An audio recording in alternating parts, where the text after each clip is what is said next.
You. I'm going to kind of stand up here and walk around a little bit. I want to tell you a little bit about my entrepreneurial journey. It was accidental. I loved Russian literature in high school, so when I went to college, I studied Russian, and I wanted to be a Sovietologist. I wanted to be a PhD someday and understand communism and the Politburo and the Soviet Union and how that whole system works. You know, back then with over 200 million people, kind of under oppression from a dictatorship or totalitarian type government. So I was fascinated by that. I studied political science, international relations, and Russian. And then I got married and I realized I had never had a job before and I probably ought to get one. So my brother was running a technology company, a search engine company back in the floppy disk, CD-ROM, hard disk days. And he hired me, but since I had no skills, I ran a scanner, an optical character recognition scanner for several hours a day. It's like getting hired to run a photocopy machine. Woohoo! You know, and I was the lowest paid employee. And but 6 months in, a friend of mine offered to teach me how to program. And so I started coding in BASIC and Pascal, fell in love with computer programming, fell in love with data and search engines, and I started my first company in 1990 with a mission of digitizing all the world's most important books and putting them on CD-ROM. So I kind of got caught up in the technology as a means to this really cool thing. What if every one of us at our fingertips could have access to every important book ever published? Well, this was years before the internet was invented. So we were kind of early. My favorite quotes as an entrepreneur are Wayne Gretzky, when asked why he was the leading scorer in hockey and of all time, he said, "I skate to where the puck is going, not where the puck is now."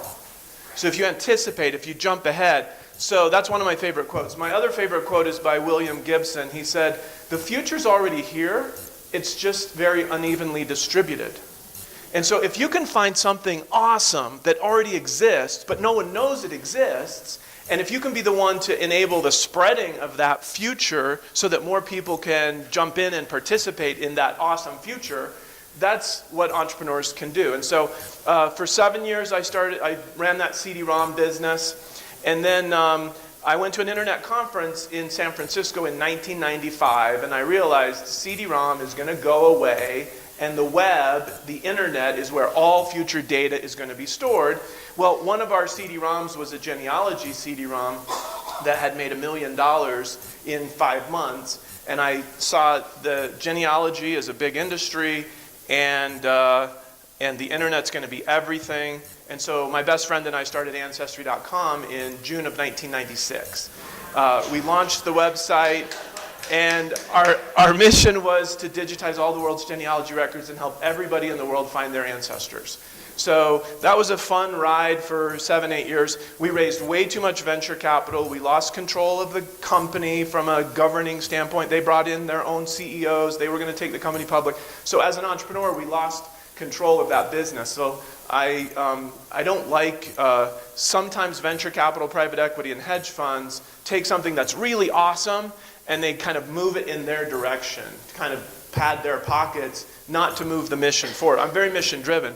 So in 2007, I met Mark Zuckerberg at Facebook launch, the Facebook platform launch. And so my company in 2007 launched an app on Facebook called We're Related to help you find all your living relatives on Facebook. Does that sound kind of familiar? It's a little bit like Ancestry. We got 120 million users in 2.5 years. Disney came to us and wanted to sell all of our ad inventory. And so we were building this massively successful company. 15,000 people a day were starting to build a family tree on Facebook. Ancestry started getting scared of what we were going to do to disrupt them. But then in 2010, Mark Zuckerberg and Facebook pulled the platform on all the apps. They basically kicked all the apps off of the platform. I lost 98% of my revenue. I had to lay off 40 people. And so if you live by the platform, you die by the platform. Okay, so fast forward, Gallup with StrengthsFinder heard about me with the Ancestry and the Facebook app, and they said, "We got this StrengthsFinder thing," and I'm like, "What's that?" So I took it, and like Elisa was completely blown away. I'm like, "This is the most accurate assessment of me that I've ever seen." And so I fell in love with it. They asked me to come and join them in Washington, D.C., and I took Gallup to meet with Google, Facebook, LinkedIn. I'd lived in Silicon Valley for 2 years, so I wanted to say, what if StrengthsFinder were available to everyone in the world through their social network?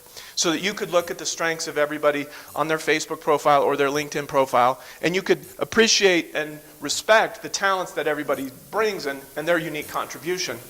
So it turns out that Gallup said to me, we don't want it to go viral. It doesn't do any good without a coach.